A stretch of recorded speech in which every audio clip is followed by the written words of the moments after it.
welcome to Copperfield's Books in Petaluma, California. And some of you were in California, didn't you? Well, some of you don't. But welcome. We are here for the Weird Fiction Hour with Andrew J. Stone. I'm going to introduce Andrew here in just a matter of moments. This is going to be a lot of fun. We've got a panel with four authors, maybe five if Tony Goodfellow manages to show up. It's the way it goes. We're also putting this live on Facebook. It's probably sideways right now because Facebook is screwy, but I think you guys are in for a real treat. I'm going to get out of your way in a sec here, but for those of you that don't know me, I'm Ross. I'm a bookseller here. I'm also a small press publisher, and I go to a lot of conventions and shows and things like that. I get to meet a lot of really cool authors, and so it is my pleasure to be able to introduce you to this crowd of maniacs that you're going to be hearing fiction from tonight. But let's start off by introducing Andrew J. Stone, who is the author of All Hail the House Gods and The Mortuary Monster, and will be your host for this evening. So come on up, Andrew.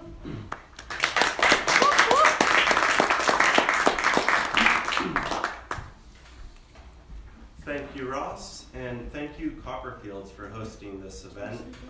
We're all super stoked to be here, and we've done it without Ross, Grace, Ray, and all their generosity. So the first reader is me, David James Keaton. Before I introduce him, once he's up here, I'm going to ask him some questions. And then stealing this from Laura Lee Barr, interviewing readers before they read Who Stole It from Spain. It's kind of neat. But I guess without further ado, David James Keaton's fiction has appeared in over 100 publications. His first collection, Fish Bites Cop, Stories to Bash Authorities, was named Short Story Collection of the Year by This Is Horror. His second collection, Stealing Propeller Hats from the Dead, received a starred review from Publishers Weekly. He's also author of the novels The Last Projector and Pig Iron, as well as co-editor of Hard Sentences, Crime Fiction, inspired by Alcatraz. He teaches composition and creative writing at Santa Clara University in California. So, David. Okay.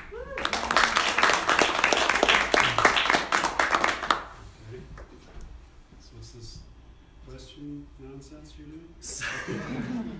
So, it has recently come to my attention that David believes that Tom Hardy's character in Locke is the ultimate definition and guide of how to be a man. So with that said, which Tom Hardy character would you be in any film to express your manliness? Well, I mean, the answer is in your question. I gave him a copy of this earlier. Have you guys seen Locke? You guys have seen this? So the entire movie is just him driving in a car, making a series of phone calls. And he has to deal with the bastard son of his mistress. He has to deal with telling his wife about it. And he has to oversee a construction project. So he's like figuratively dealing with laying the foundation of some large building. And anyway, by the time it was over, I just thought I should be a responsible person and I should be more like Tom Hardy than Locke. So if that answers your question, this and a combination of Bane, probably. And then lastly, so teaching creative writing at Santa Clara. Right. I teach in Santa Clara. Oh, Yeah. okay. Anyways, how has teaching creative writing, has that informed your own writing practices at all? Or No. has that just made you hate writing more? No, I have the same low opinion of it. Nothing's changed. All right, great, thank you. All right. Well, let's hear from David. Yay! So I'm going to be reading from my new collection, Our Pool Party Bus Forever Days, Road Stories. So the idea here is all of these stories invoke the road in some way. And the idea is, I don't know if you guys did the same thing back in high school, where you just drove around a lot. You just drove everywhere. And it wasn't because of any infatuation with cars, or because back then everybody had K cars, Escorts, Grenada's. So there's just something that happens when you drive around and do nothing, and this is kind of what I wanted to do with this particular story. And it's supposed to get the mentality of somebody who's driving around doing nothing. So at some points I'm going to try to read a little faster, so it's going to be a disaster. This is called reaction shots. One of the things that was probably going to be held against me once I stopped driving was how I didn't call anyone to tell them that she had died. How I just got into my car and hit the road without spreading the bad news as required, that cellular infection. I can understand that. And her funeral would be coming up too. That was something I couldn't face. I've been dodging funerals all my life, and people understandably started thinking, oh, poor Dave can't face death. And no doubt they'd write this off as even more legitimate reason to duck the ceremony. But that wasn't it at all. The truth was I was too caught up in studying others and what I perceived as their inappropriate, sometimes self-serving displays of public grief that I couldn't get out of one without a scene, or at least a dangerous blood pressure spike. Watching people react to tragedy just made me angrier than I can reasonably describe.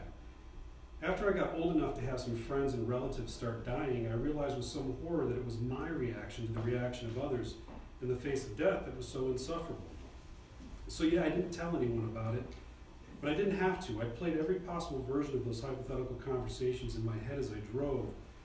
So there was really no need at all. I heard me trying to sum up the insanity of the past 24 hours filtered through tiny speakers pressed tight against everyone's ears.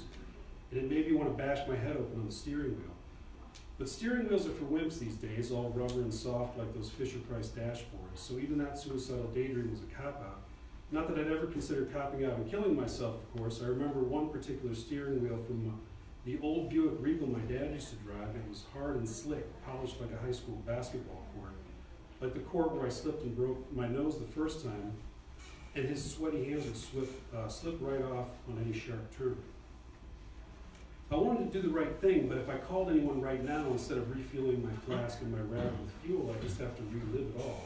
But also translate through my urge to make anyone on the receiving end feel better about how my life was destroyed.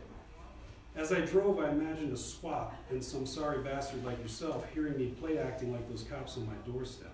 How bad could it sound?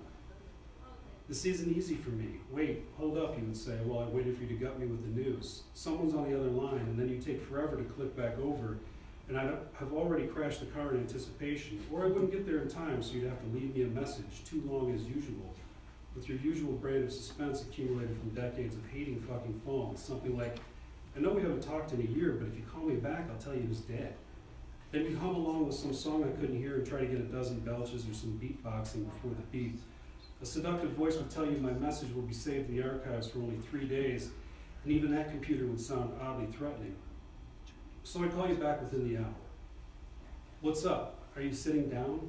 Of course I am. I'm driving, asshole, not running. You could be running. Come on, who the hell is dead? Guess. And then you tell me, and I think I was ready for the moment, but I won't be. Seriously? How? No one knows. They found her in a guitar case, shot through the head, then dumped in a river. I'm no detective, but she either killed herself or someone else did. You deduced that all by yourself? What's the difference? What do you mean? I mean, what's the difference? Murder, accident, suicide? She's still dead. You'll think about this until you understand the difference. You won't say it out loud, but you'll realize that if it wasn't suicide, you wouldn't be dwelling on it nearly as much. Out of character, your friend will fill this silence with some actual sympathy and it'll give you the creeps. I'm really sorry, dude. Then you'll drive more and think about how those days when you and her used to watch movies together and how you know immediately that it's a bad one and she's going to fall asleep with her face in the microwave popcorn if the camera kept lingering on all the reaction shots. You know these bad movie moments well, the ones designed to tell the dumbest viewers when to gasp, laugh, or cry. Coincidentally, the typical reactions to murder, accident, and suicide in that order. Picture the scene. An actor does something shocking like, say, pulling his eyes out of his goddamn head, and then that should be enough for the viewer, but a bad movie won't be content with this. A bad movie will cut to someone screaming maybe and shouting out, "Oh my God, I can't believe something so crazy has occurred." This is infinitely worse if the bad movie in question is trying to make you cry instead. Are you sitting down, they'd say. You'll decide that I only asked you to do this because I saw it in too many movies. Unless it's the scene where 3 authority figures come knocking on the door, that's how the phone call always starts. The movies always tell you it's the hardest job ever, delivering the news to the wartime widow, But you're too smart for all that nonsense. You've noticed that they've never had to actually say anything at all, because just like everyone they've visited, you will collapse on the stairs before they even speak, before I even speak, sometimes before I even open the door. You've always been convinced that those motherfuckers have the easiest job of all time. But as you soak in the news, you start calling other people all the way down the line who care a little less and a little less, and eventually you will discuss her death with people who need to prove a connection, and a bizarre competition will surface that neither of you will be consciously aware of. It will sound familiar to anyone leaning in to listen because you've said it all before, even outside of the worst movie you and her watched together. First is your bizarre rush to react the most inappropriately. I guess you won't be needing that $5 back. Quickly followed by a scramble to be the most respectful. I'd drive 9 hours to her funeral if I had to. Then you'll start the world's most subtle duel about who knew her better. I remember every word of her alligator poem. Don't you mean crocodile poem? Then you'll say something about there not being nothing you could have done to change things, but you'll actually be hinting at it, that even an extra word in the last sentence between you would have changed everything that followed. I almost forced her to miss a plane by not calling her back. Then you'll subtly attach meaning to the most insignificant interactions. I'm the one who named her dog, even if she didn't realize it. Negated by a hasty downplay of the most significant ones. She brought me that article on love being a disease, but she probably showed it to everyone. Then you will offer up something embarrassing, knowing that although no one can prove her feelings for you, you can change your own depending on who's around. I hesitate to say this, but I always wanted to sing karaoke with her watching from the crowd, and God help me sing it well. Then you'll desperately try to attach yourself a little closer to the tragedy, hoping there's at least one person left that hasn't heard you, so you can ask if they're sitting down too. If you haven't called her a crazy dad yet, let me do it. Then you will remove yourself from the drama. The funeral reception is too far away, your body won't even be there, in direct proportion to your relationship with the deceased. I'd hitchhike if I had to, even though she probably wouldn't remember me. Then you'll take advantage of an opportunity to settle old scores. I'll tell them I didn't want to talk about it if that asshole has a bad judgment to want to reminisce. Then you will minimize her best accomplishments. I think people should be honest and admit her poems needed work, or maximize them depending on the accomplishments in your own life. I told her that one day we'd all rent hot air balloons when we're millionaires. Then you will, of course, fall back on the ridiculous contest of who knew her best, since it was never decided. Once I saw her hold up a line of traffic while she walked down the middle of the road with her headphones on, everyone honking and yelling over her shoulders. However, you'll never, I know, that's so her, isn't it? No matter how hard you try. Actually, it wasn't like her at all. Really declare a winner. Unless you're caught with a mouthful of something and spray it everywhere in shock when you hear bad news, you can always count on your reaction to be unsatisfied. And you can't just fake it and hold milk in your cheeks and wait for the punchline like they do in the movies. You're talking about that split second after your drink washes over your teeth. That instant before your throat flexes to swallow, that moment that's harder to nail than anyone actually realizes. And if you do spit uncontrollably all over everything when they tell you, then maybe you'll believe that you reacted honestly, but you won't. Just understand that an honest reaction to the news of a tragedy has never happened in the history of the human race. That's what we are. For example, notice up there how many more times I said I instead of her. This is because the only people who handle tragedy worse than high school kids are college kids. And the only people who handle tragedy worse than those little bastards are everyone else.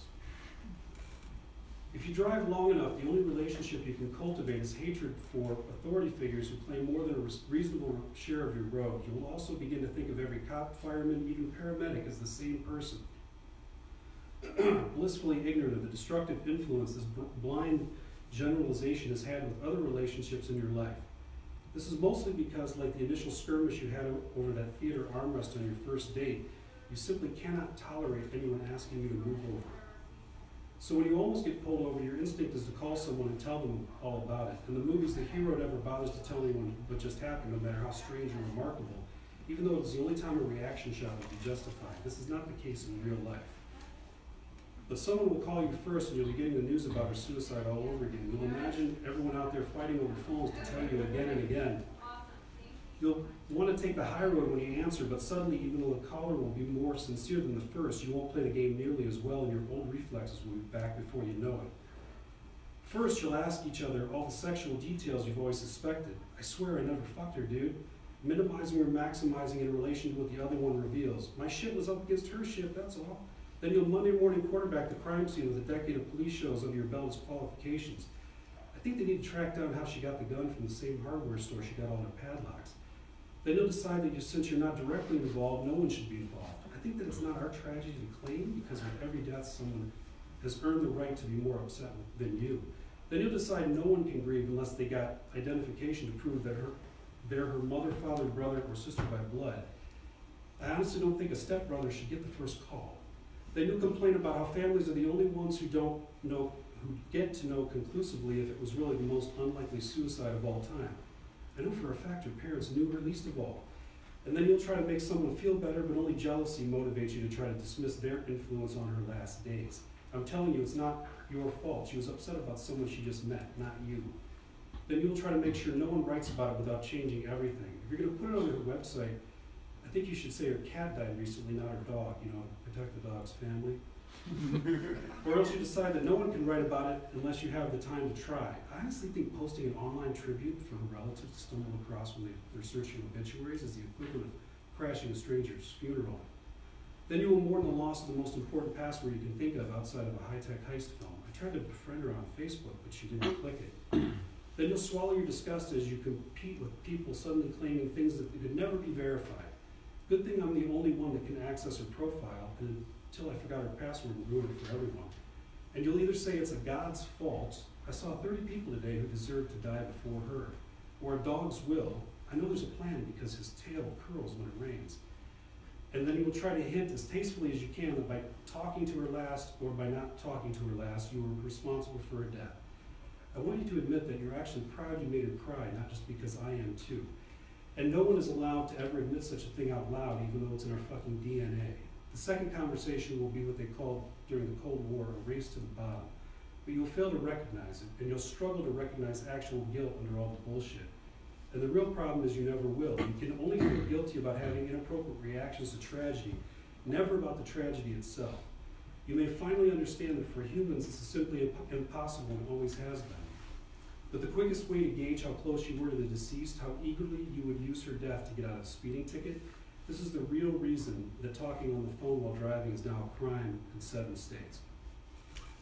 One last thing, I just want you to know that the worst movie you ever saw would have been fine if it wasn't for the reaction shots. I know this for a fact. The opening, ending, everything in between was just this long chase where the monster was on a rampage and working its way through a campground, but all the momentum was destroyed when the camera constantly kept cutting to the faces of the teenagers to show them look horrified, even though you were the only one who was the most traumatized by the way the movie failed on every level.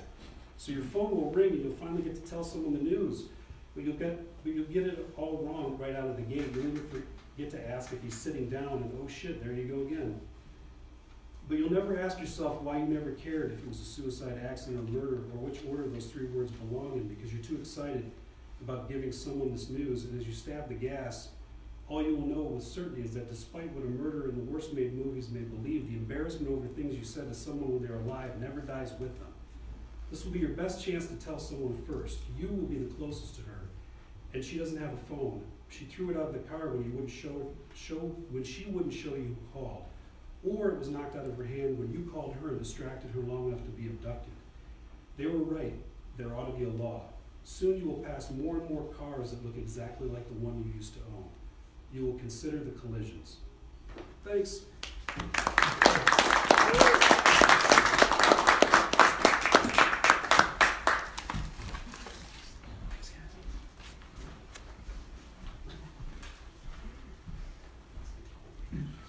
All right, so next up we have Sam Reeve, who came down from Vancouver for this event. Sam Reeve is a writer and filmmaker based in Vancouver, BC. You can find her fiction in Deadbeat 4 and the forthcoming anthology, Zombie Punks.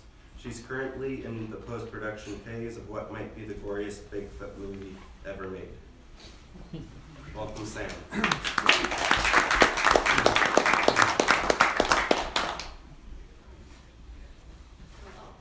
Hey, so I have 2 questions for you, Sam. First, tell us a little bit about what you were reading, because it's from Zombie Punks Fuck Off. So, what is Zombie Punks Fuck Off, and what was your process? What was my process? So the anthology call said that it was the intersection of punks and zombies. And we could write about any punk subgenre we wanted. The preference was ones that we actually like knew or that felt realistic and not kind of generic, whatever, Mohawk punks. And I wanted to pick one that was maybe not going to be covered by anyone, so I went with Christian pop punk. And secondly, living in Vancouver, how has Canada shaped your writing? I guess I am a bit of a patriot, so like I've refused to set my stories in like an anonymous place or like in the States generally. So this one is, do people know what Saskatchewan is? Okay, thank God. Some people don't. Some people don't. Okay, so that's where this story is set. All right, great. Sam. You went very rapid. That was great. Okay, so this is called The Good Samaritans. And the anthology is not out yet, by the way. It comes out in like 2 weeks. It's a co-publication of Clash books and Weird Fun books. So that is coming out very soon. So find it in, I guess, all the normal places you would try to buy a book. So, The Good Samaritans. 3 hours prior, they had watched the small town of Kamsack, Saskatchewan disappear in the rear-view mirror and were swiftly swallowed up by a horizon as wide and flat as anything they had ever seen. The van they drove had seen better days. One of its rear side windows was just a plastic bag duct taped over the hole. It flapped loudly in the wind and became shredded, needing to be replaced every few hours. The back bumper featured a silver Jesus fish with a mohawk and a fading altar boy sticker. On one side of the van, however, the van's logo was painted proudly in huge, shining letters. This was the one part they kept in pristine condition. It read, John and the 316s. Rick's heavily tattooed arm hung lazily out the window, his oversized Hawaiian shirt billowing around him. Dude, where are we? He asked from the passenger seat. John, the driver, squinted and hunched his shoulders as he looked out at an upcoming sign. Bullet holes riddled it to such a degree that he couldn't make out the destination. I don't know, but we can ask someone in the next town. Maybe they can point us in the right direction, although I'm pretty sure Estevan is along this highway, from what I remember of the map. I told you, save maps offline on the phone. Isn't that what I told you? Said Josh, who sat behind Rick. He ran his hands through his greasy dyed hair that had faded to a weird orange, like the color of a mattress stained from years of sweaty sleep. John tightened his grip on the wheel. The previous night's show had been frustrating for them, with a poor turnout and even worse pay. He reminded himself of why they played shows in church basements in crummy little towns and glanced at the tattoos across his knuckles that matched the side of their van. John 3:16. Isaiah snored in the back next to Josh, closed eyes hidden beneath thick curly bangs. His snakebite pierced mouth hung slack, drool threatening to escape down a chin that couldn't yet grow facial hair. Josh nudged Isaiah awake, and he peered, bleary-eyed, out the window at the passing prairie landscape. Where are we? He groaned. Lord of mercy, John sighed, shaking his head and perking up in relief as another sign appeared in the distance, shimmering in the July heat. Alameda, 10 kilometers ahead. Minutes later, something appeared up ahead, a change in scenery from the wheat fields and endless sky. Rick's eyes went wide when he saw it was a person shuffling along in the middle of the road. John stopped the van abruptly, jolting everyone to attention. What the heck, dude, said Isaiah, fully awake and alert. The man on the road walked slowly, limping a bit, dragging his right leg like he had a broken ankle. His plaid button-up shirt blew out behind him in the breeze, revealing his stained undershirt. It was difficult to tell from behind, but the man appeared quite old, his skin covered in liver spots, or maybe they were welts. John gripped the steering wheel a little harder, biting his lower lip. What should we do? Asked Rick. What do you mean, what should we do? He's obviously in need of help, said John. He pulled the car up to the man's right, rolled down the window. Hey, sir, are you okay? It's awful hot up here. The man turned, and they all stared. His eyes were strange yellow, like some kind of animal. A bit of blood trickled down his nose, and he didn't react when John spoke to him other than turning towards them. His nostrils flared slightly, but he didn't seem to hear him or understand him at least. This isn't right, said Rick. No shit, said Josh. Language, said John. He rolled down his window all the way. He leaned out to wave at the stranger, who stood still, staring at them and making sniffling sounds. He cocked his head to the side, his wild eyes suddenly noticing the outstretched hand. What the heck? Josh trailed off, leaning over Isaiah to get a better look at the guy. This is so not right. What's wrong with him? Maybe he got in an accident, Isaiah shrugged. We gotta take him to a hospital, said John resolutely. They all turned to look at him, jaws dropped. No bleeping way, said Rick, mocking John with his tone. He doesn't look stable. Are you kidding me right now? I know you've read the book of Luke, dude. We can't leave this guy out here. He can barely walk. He's no threat. What if he pukes in here? You want to smell that all the way to Estevan? Countered Josh. John's right though, said Isaiah. He pointed to the WWJD patch sewn onto his pants with dental floss. He needs our help. John nodded to them and opened his door slowly, despite Rick and Josh's continued protests. The stranger stood there, silently wobbling. His eyes darted to John, who approached him with open arms. It's okay, don't worry, we're here to help. Why don't you come with us? We can take you to a hospital. The man still said nothing, but let John place a hand on his shoulder and gently guide him towards the van. Isaiah opened the side door and moved to the middle seat.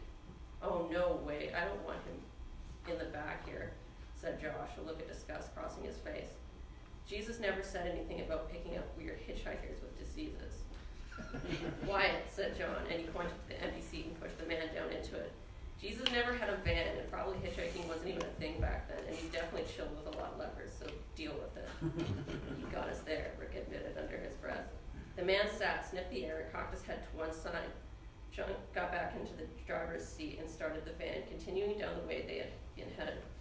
I'm pretty sure if we keep following this road, we're going to be in Estevan, or at least some other town. Keep checking your phones for service. They all pulled out their phones, holding them up to check for the elusive bars. Still nothing. Josh pinched his nose at the stench of the man. The hitcher began to gnash his teeth, made slurping sounds. Isaiah gagged a little, but tried keeping a straight face. It's gonna be okay, sir, said John, looking at the man in the rearview mirror.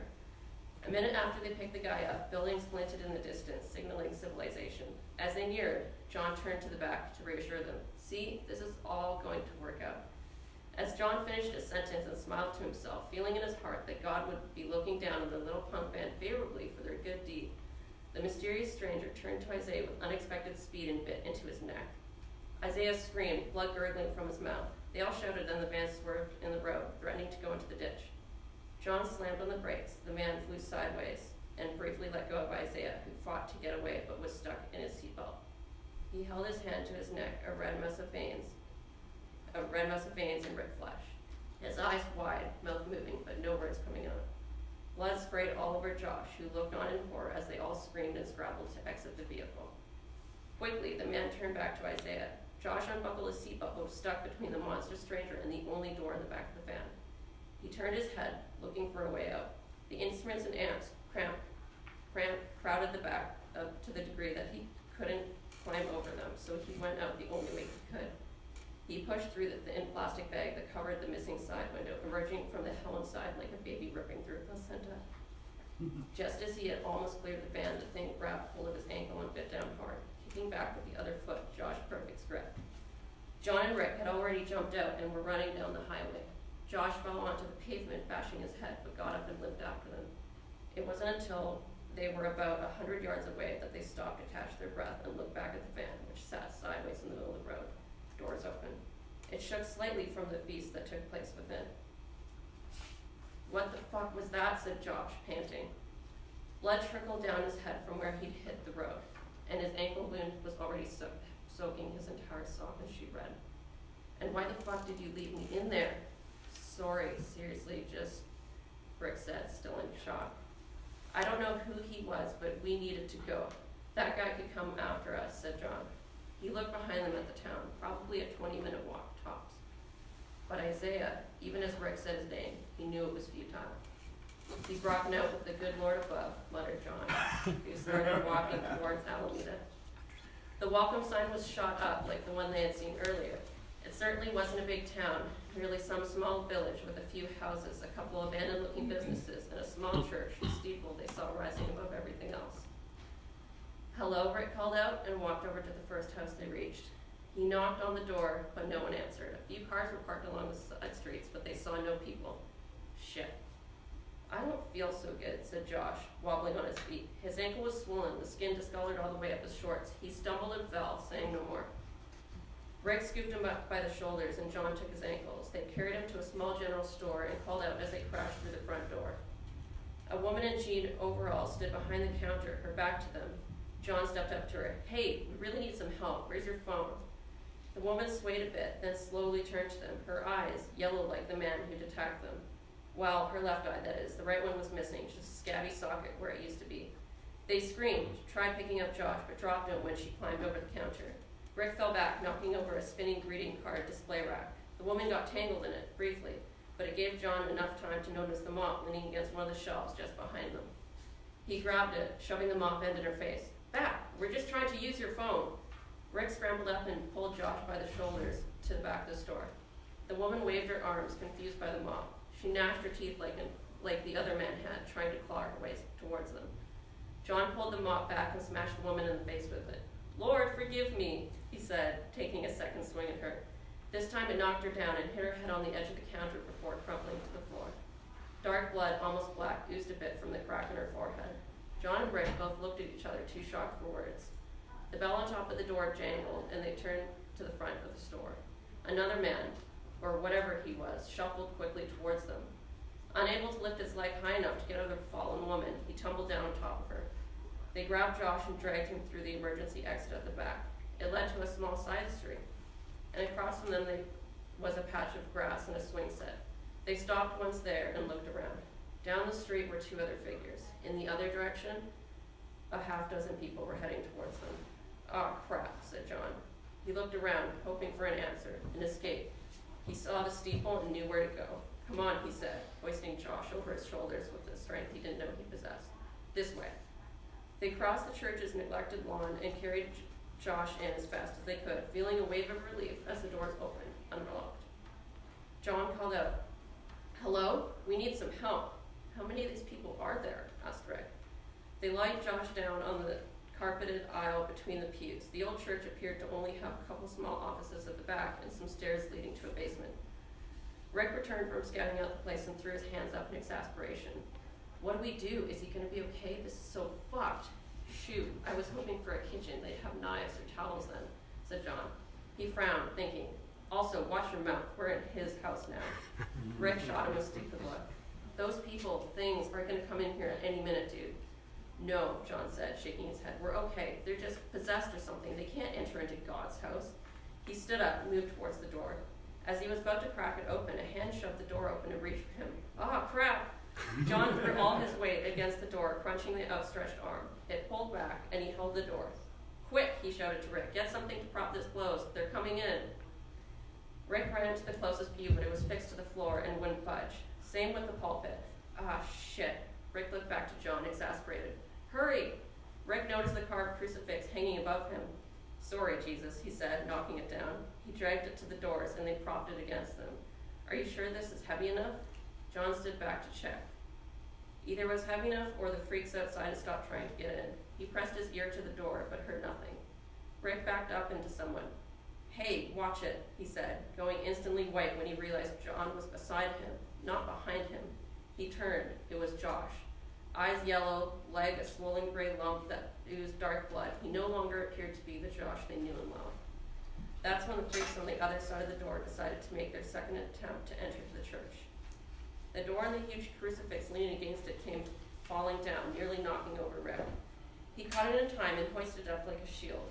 Rick threw the crucifix at the people who'd stepped through the church doors, knocking them back into each other.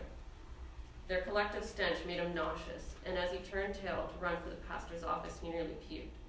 John held out his hands, trying to calm Josh, trying to reason with him even though his words fell on deaf ears.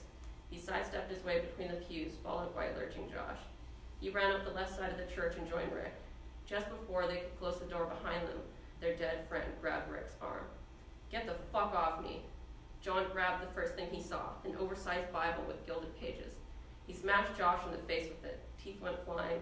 Bloody sludge poured from his nose. He fell back, enough for Rick to shut the door. They pushed the pastor's desk up against it, which held. The attackers moaned, scraped their nails down the wood. John looked around, didn't see anything weapon-like. Rick looked down at the desk and did find a pair of car keys next to a framed picture of the pastor and his wife. "Hey, you think we could actually get out of this place?" he said, jingling them. John's hands shook. A window at the back of the office offered a glimpse into the backyard of the church. They couldn't see anyone there, but they did see what they assumed was the pastor's old Lincoln. Gingerly lifting the Bible, John briefly ran his hands over the embossed cross on its cover. "Let's do this," he said, and smashed the window with it. Knocking free the remaining shards, he threw the good book out first, then stood on a chair to get a leg up over the sill. John fell face down into the grass, followed quickly by Rick. Throwing the Bible in the back seat, they peeled off as some of the yellow-eyed locals hobbled around the corner of the church towards them. John slammed on the brakes just before they were to hit the highway. Someone stood in the road before them, blocking the way. It was the pastor, waving his hands at them. Blood soaked his plaid shirt and khaki pants. They couldn't see the color of his eyes from where they were. "What do we?" Before Rick could finish, John slammed on the gas, hurtling towards the old man. The pastor rolled up the hood, cracking the windshield before flying off to the right of them. Flecks of blood dotted the busted-up windshields. "Give me a fucking break," said John.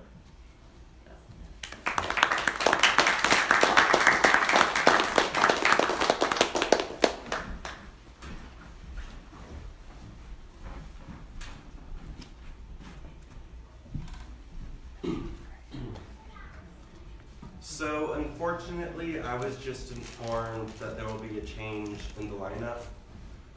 Cody Goodfellow left San Diego at 10 and hit unexpected traffic. And won't be here till 10. His dog's sick too, so that's part of the delay, so that's sad. And we'll miss his dog. But the good news is that there is a surprise reader. This man is not only a writer, he is also in a one-man rockabilly psych band, surrealistic psych band, and an artist. So please welcome Andrew Goldfarb.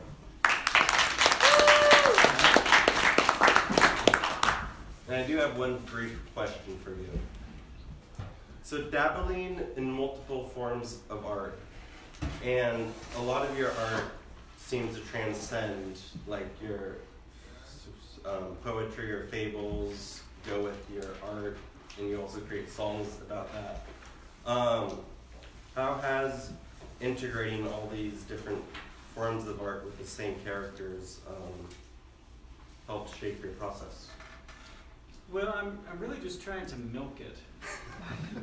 If I have an idea, like I got interested in earwigs, so I wrote a song, Midnight Earwig Buffet, and then since I had a song and I had earwigs on my brain, not literally in my brain, I thought I'll write a book. And so I wrote a book called Midnight Earwig Buffet. See, I used the title. Yeah, it's brilliant. Yeah. Just trying to get more mileage. Excellent. All right, well, without further ado, Andrew Goldfarb. All right, thanks. And thank you for stepping up last minute.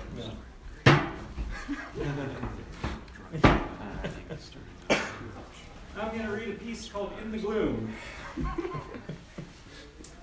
In the gloom, in the gloom, where the lonesome thistles bloom, since you floated through the gate, here I wait.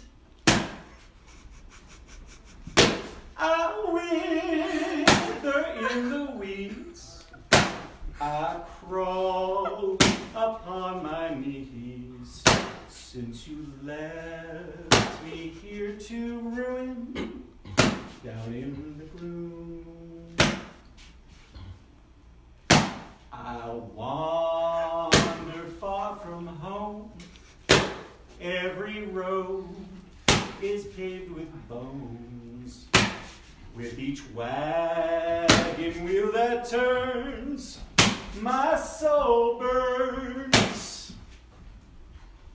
The sky above is black, with no star to guide me back, and every cloud a shroud here in the gloom.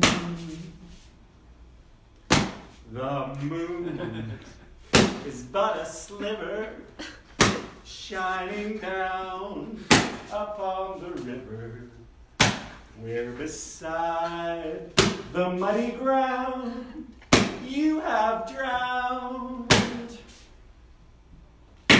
This world is but a wound. This earth is just a tomb. But in the gloom, I'll see you soon. Thank you very much.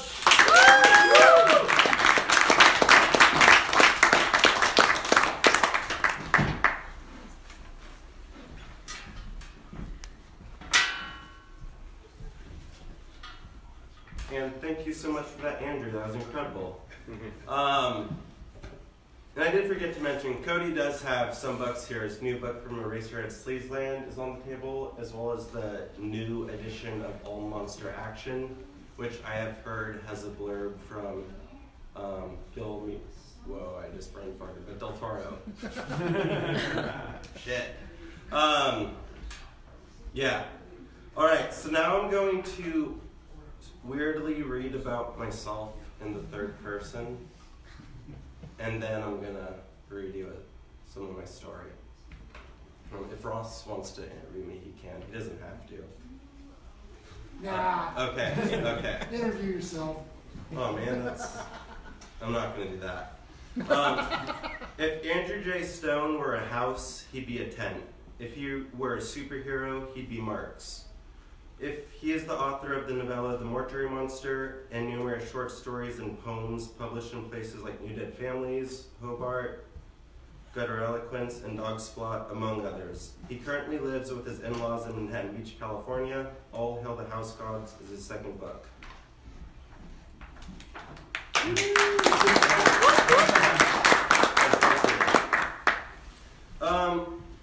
So I guess before I begin, I don't really like giving context before reading out of novellas, but I think it might be helpful just to give a very basic background.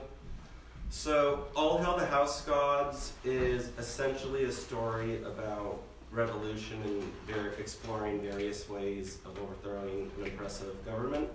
Only the oppressors are sentient houses who eat the humans who live inside them, and the oppressed are humans who are, from the day they could walk, are trained to fuck until they can conceive, and they create as many children as possible to be put in the lottery system to send one sacrifice a day to the house gods to keep the peace from the house gods reigniting the war and annihilating the rest of the humans. So that's the basic premise.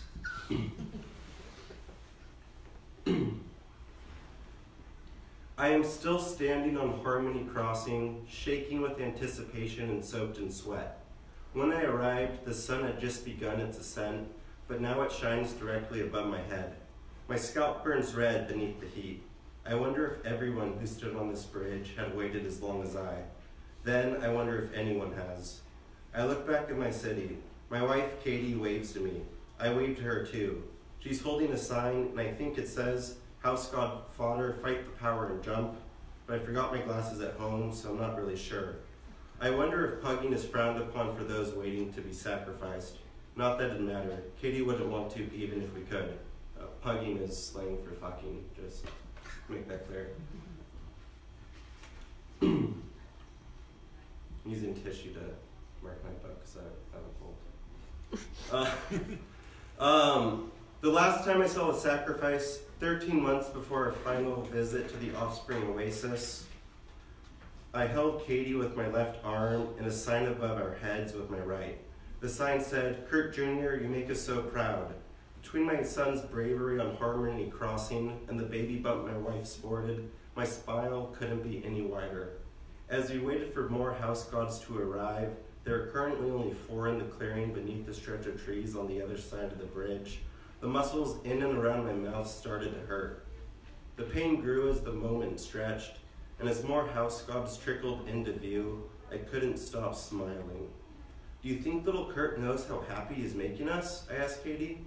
I don't know, she said, looking up at me, revealing a small smile of her own.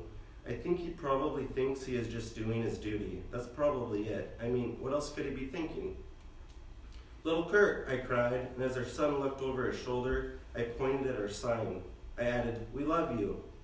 He nodded. He opened his mouth to say something to us, but the wind against our backs blew his words away from us back toward him and the house gods. The pain in my face grew as more house gods arrived. Eventually, the last house god appeared on the other side of Harmony Crossing, and as they summoned our son in unison, saying, "All hail the house gods," and as Kurt Jr. began to walk toward them, something inside my wife went completely haywire. "Kurt Jr.," she cried, "come to Mama." She slithered away from me, and I immediately dropped the sign. Just before she stepped onto Harmony Crossing, I wrapped my arms around her and dragged her back a few feet. She swatted at and pushed against my face. She smudged my glasses, and they kept her fingers from poking my eyes. But no matter how hard she hit me, I refused to release her. Kurt Jr. walked hesitatingly at first, but after a few steps, all the training from the Offspring Oasis and the house god's homey sense kicked in, and his slow walks quickly turned to swift skips. In addition to coupling, while living in the Offspring Oasis, children spend a few hours each day skipping across model bridges toward the scents of peppermint and gingerbread, of campfires and cedar, training them for the act of sacrifice in case they are ever lucky enough to win the lottery. Consequently, our son skipped toward the open door of a house god, likely without the slightest thought as to where his body was leading him. "Kurt," Katie said, growing increasingly hysteric, "our son is going to die, and it's all my fault." I nodded, and she smacked my nose. Blood rolled out of my nostrils and dripped into my mouth. It took all my strength to continue keeping her from rushing the bridge to interfere with her son's sacrifice, a crime punishable by death via sacrifice. Katie hit my nose again. I heard a crunch. My mind started to spin, and my nose felt like it was simultaneously freezing and on fire. I wished I could let go of her to check if it were still straight. I wiped the blood covering my chin on the back of her robe, and I thought my wife had seriously misunderstood the meaning of the government's letter. A few months prior to this honorable occasion, while Katie and I were guzzling our nighttime aphrodisiacs, chai tea with whipped cream, a watermelon arugula salad topped with pine nuts and pumpkin seeds, and a few chocolate-covered strawberries, I jumped at the sight of fist flesh pressing against the canvas door of our tent. I bumped the kitchen table and knocked over our chai teas in the process. My wife scowled at me. I shrugged. She pointed to the pile of towels pressed against the curtains separating our kitchen from our bedroom as she made her way toward the flaps of the tent. The fist from the other side continued to send ripples throughout our home. "Coming," Katie called. She sounded annoyed. By the time she unzipped the flaps, I had returned to the table with a dirty towel in hand. As I mopped up the mess, I peered through the crack in the canvas my wife had created. On the other side of the door stood the most massive man I've ever seen. Both Katie and I could walk through our open tent flaps standing perfectly straight, but even if the stranger shaped his body like a rainbow, his hunched back would still scrape the ceiling. But Katie didn't invite him in, and he never tried to take a step toward us. Instead, he simply slipped an envelope into my wife's hand and left without saying a word. The letter was addressed to the parents of Kurt Nolan Jr., and in its entirety it read, "Early this morning, the card containing the name Kurt Nolan Jr. was randomly selected from the deck of eligible children. We can only imagine the joy this announcement must bring you, and because of your consistent service to our city through the creation of not only this boy, but your other fine offspring whose names remain in the deck of eligible children, we cordially invite you to attend the sacrifice of your son, which will take place 89 days from today. With gratitude, the Coupling Caucus." Katie and I were elated. Ever since we first held Kurt Jr. in our arms, we had been anxiously awaiting the moment, fearing it would never come. But because of our diligent coupling, we now had the honor of protecting our people from the vicious house gods by creating a child who would soon be sacrificed. Katie threw the letter to the ground and pushed me toward our room. Backpedaling, I moved through the hanging curtain and lost my balance as I tripped over the foot of her bed. Katie jumped on top of me. She was already so wet that I easily slid inside. A few minutes later, we were both lying on our backs with big grins. We leaned into each other and shared a sweaty kiss. We didn't know it yet, but the night we learned of our son's looming sacrifice was the same night we conceived the last child we would ever have. Katie didn't stop struggling to free herself from my embrace until after Kurt Jr. had disappeared inside the mouth of the Gothic house god. I let go of her as the house god closed its front door, swallowing our son. She collapsed to her knees and wept. As the dust rose from the impact of her fall, I tried to comfort my wife by laying my hands on her shoulders. She lashed her arms at me, and I leapt back, hoping to protect my nose from another punch. She told me to leave her the fuck alone, and then she stared at the Gothic house god that had eaten our son. I stepped beside Katie and studied her face as she gazed across Harmony Crossing. After a few minutes, a change overcame her eyes. It's nothing I can explain in words, but one moment they appeared dead, dazed, and the next they looked terrified, like the eyes of a child who has just woken from a nightmare and is still unconvinced that she had been dreaming. But that's still not quite right. At any rate, I followed her eyes and found Kurt Jr. on the other side of the Gothic house god's window. Our son was scraping away the maroon curtains and screaming, begging us for a second chance at life. But what could we do? Thank you.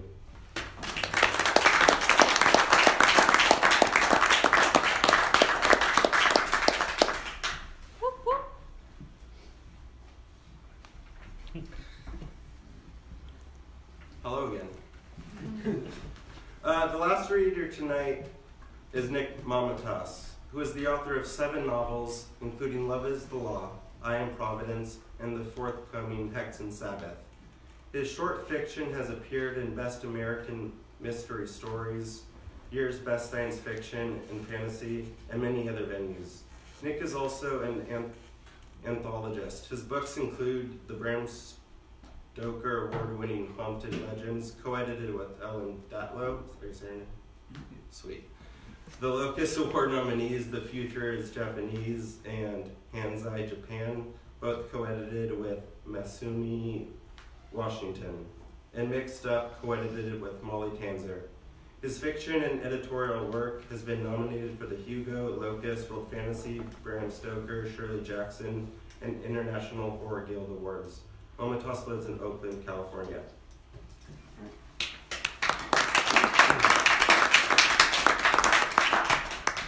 Yes, take a buck.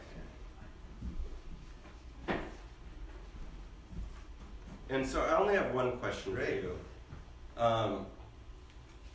But so from the few books of yours that I have read, radical politics seem to be a primary theme. Is that something you intentionally include in all of your works, or is that just in the books I happen to read, or?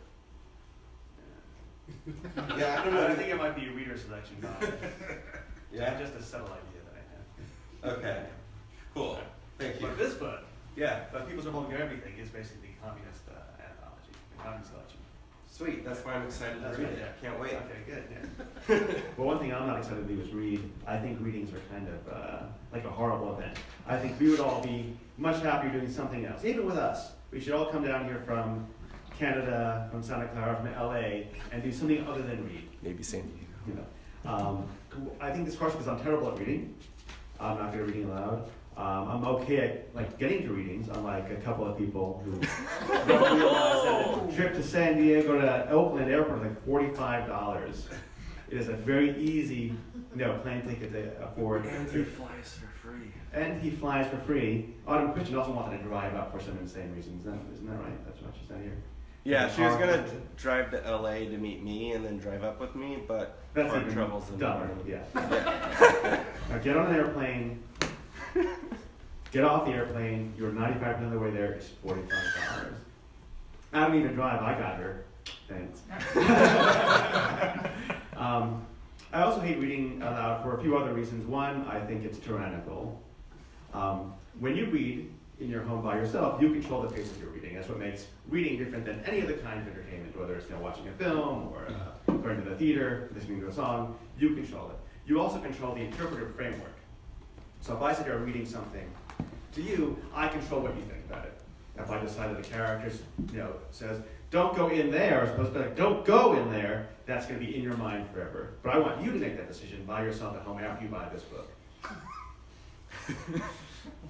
But for some reason, there's this tradition of taking writers who want to work from their homes and not talk to anybody, not go anywhere, and say, okay, come on out, now be an actor. I know you're not going to be good at it, now be an actor. And it's entirely unfair. So I do very, very short readings. And I do this, then I do some short readings. So what I'm going to read from today is from the novel inside the people who live thing called Under My Roof, which takes about half the book. It came out some years ago after a long struggle, and did not become a movie after a long struggle. And the book is about a young kid who has telepathic powers, very powerful telepathic. He can read every mind on Earth.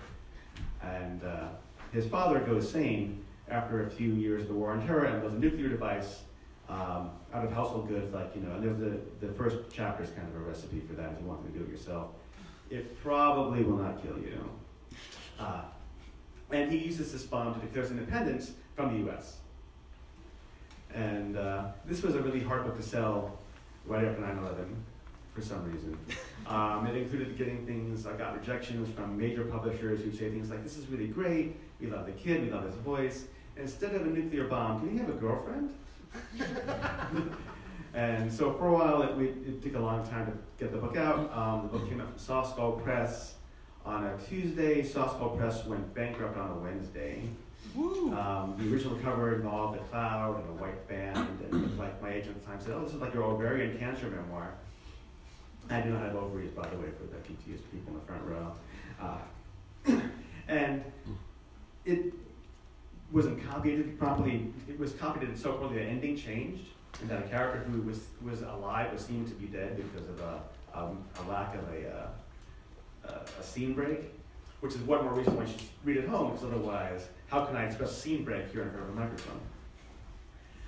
But it lucked out in that it got a good review in San Diego Union Tribune, and the guy who in San Diego who knows how to use an airplane also knows how to use a hot tub. And one day he was in a hot tubby, and the guy next to him was a film director of commercials, and the guy was just saying, oh man, I wish I could make a movie. And the reviewer for the San Diego Union Tribune said, oh, I know what you can make into a movie. It'll be cheap to do, it's only one house. It's just this guy, this kid in his backyard and a garden gnome, and you're it. And he contacted me, and he asked me to write a script for this film that he would make himself with his own camera and his own camera crew.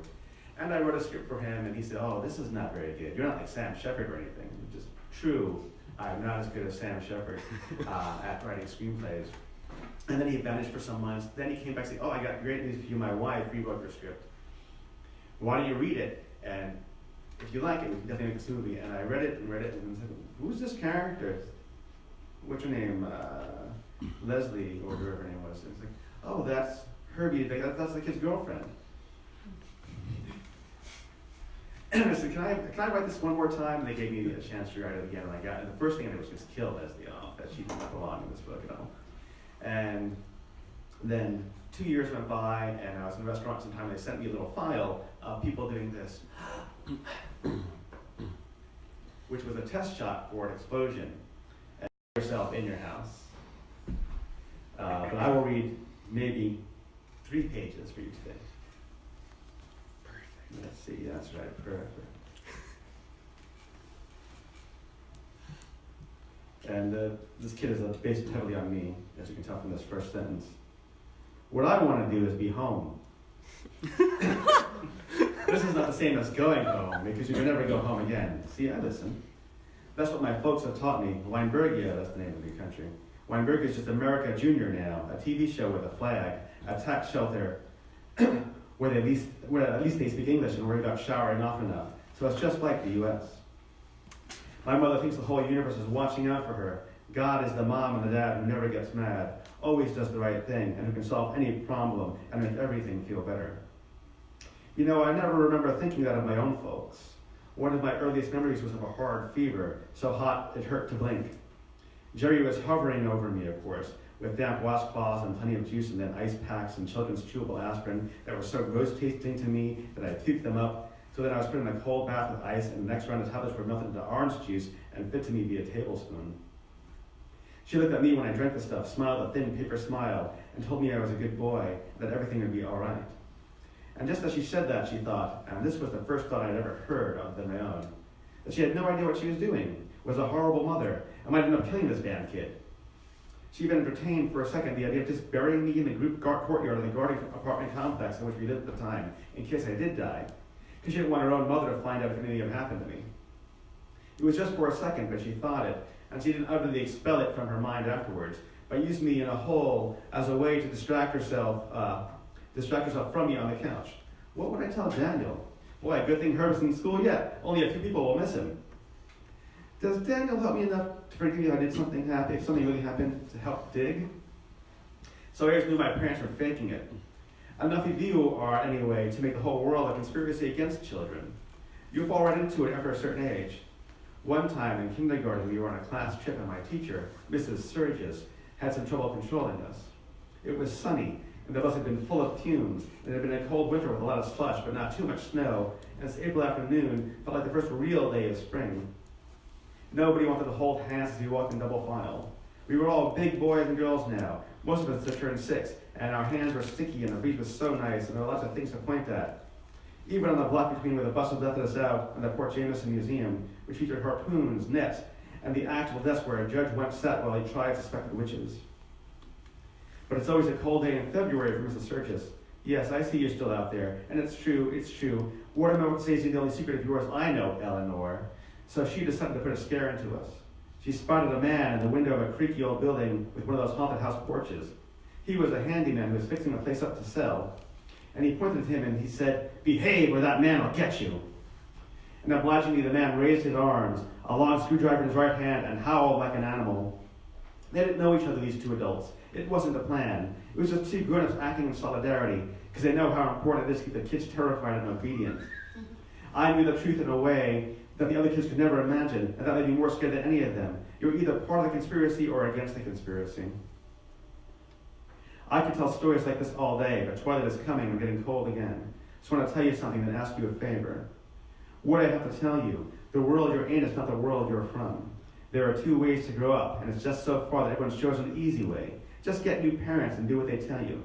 All families are unhappy, but some, Saudi Arabia, the Cool Mark, the Mormons, being in sales, are more abusive than others. But even unhappy families are made up of happy people. Nearly everyone has some kind of friend, and if you didn't know before, you do now. If you didn't have them before, you do now. Me. And if you don't like me, at least I'm a conversation starter. You have something to talk about in your pretty neighbor, or the guy who's next to you on the bus, or the woman on the next cell about me. Hey, are you hearing what I'm hearing? Yeah, freaky, huh? God, hope he's not messing up some brain surgeon's concentration right now. Don't worry, I'm not. Thank you.